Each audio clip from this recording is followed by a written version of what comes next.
कविता कशी सुचते हे कोडं आहे. एखादी कथा सुचणं आणि कविता सुचणं यात मोठा फरक आहे.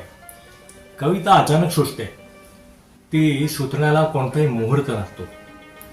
कवितेचा हा जो विषय असतो, आपण खरं तर आपोआप एखाद्या निवांत क्षणी भूतकाळातले काही प्रसंग जेव्हा डोळ्यापुढे तरळून जातात, तो कवितेचा विषय सुचण्याचे एक कारण असू शकतं.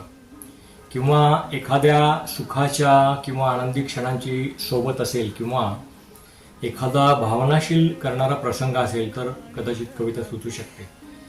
माझ्या बाबतीत म्हणाल तर एखाद्या प्रथितयश कवीच्या कविता किंवा कविकल्पना आणि उर्दू आणि हिंदी शायरी वाचत असताना ती अचानक सुचते.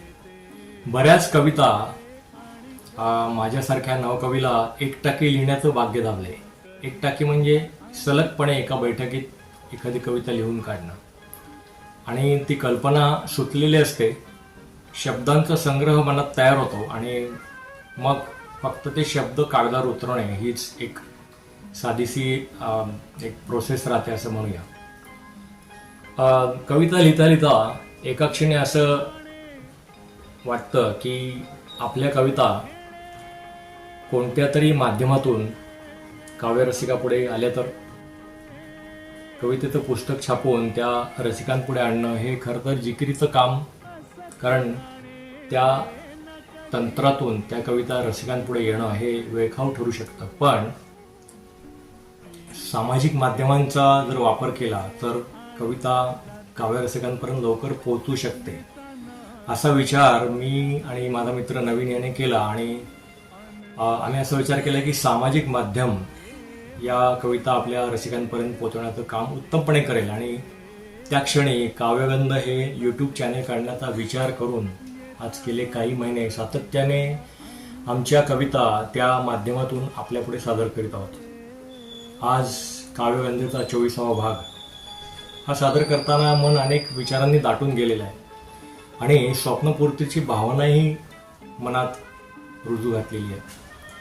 काव्यगंधेचा 25वा भाग हा कशा तऱ्हेने आपल्यापुढे सादर करावा या विचारात आम्ही असताना या भागात इतरही काही नवकवींना आमच्या समवेत कविता सादर करण्याची संधी द्यावी आणि हा 25वा भाग जाणत्या कवींना बरोबर घेऊन एक छोटंसं कवी संमेलन सादर करावं असा विचार मनात येऊन गेला. आणि त्या भागाच्या पूर्तीच्या दिशेने आम्ही पावलं उचलतोय. आणि त्या 25व्या भागात तुमच्या पुढे आमच्या काही कवी मित्रांना कविता सादर करण्यासाठी आम्ही आमंत्रित केले. तर 25वा भाग जो आहे काव्यगंधेचा हा एक छोटंसं कवी संमेलन राहील, एक नवं काहीतरी, वेगळं काहीतरी, कारण हा 25वा भाग आहे म्हणून. तर काव्यरसिक हो, मतिदर्थ असा की काव्यगंधेच्या 25व्या भागात आम्ही एक छानसं कवी संमेलन सादर करणार आहोत. आणि आम्हाला खात्री आहे की हे कवी संमेलन तुम्हाला नक्कीच आवडेल. धन्यवाद.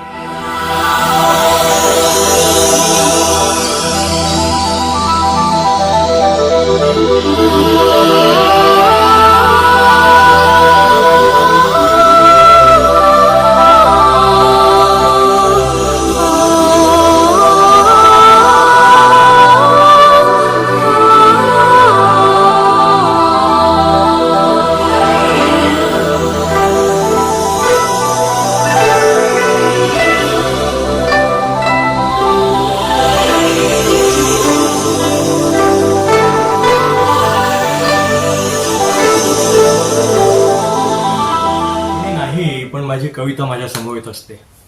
कुणी नाही पण माझी कविता माझ्या समवेत असते.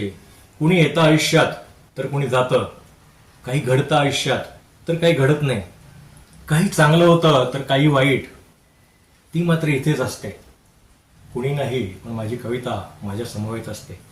मनात, हृदयात, जिगरात बहुतेक वेळा तीच फुलत असते. मनात, हृदयात, जिगरात बहुतेक वेळा तीच फुलत असते. अचानक सुचते आणि उतरते कागदावर. कल्पनेच्या भराऱ्या निशब्द एकत्र गुंफले की होते कविता. कल्पनेच्या भराऱ्या आणि शब्द एकत्र गुंफले की होते कविता. मनाचा हळवा कोपरा सजला, शब्दांचा बंगला रचला. मनाचा हळवा कोपरा सजला, शब्दांचा बंगला रचला की होते कविता. नात्यांच्या आणि मित्रांच्या कळपात रमताना सुष्टे कविता. भावना जेव्हा हृदयात उफाळते तेव्हा, भावना जेव्हा हृदयात उफाळते तेव्हा कुणी नाही पण माझी कविता माझ्या समवेत असते. माझी कविता माझ्या समवेत असते.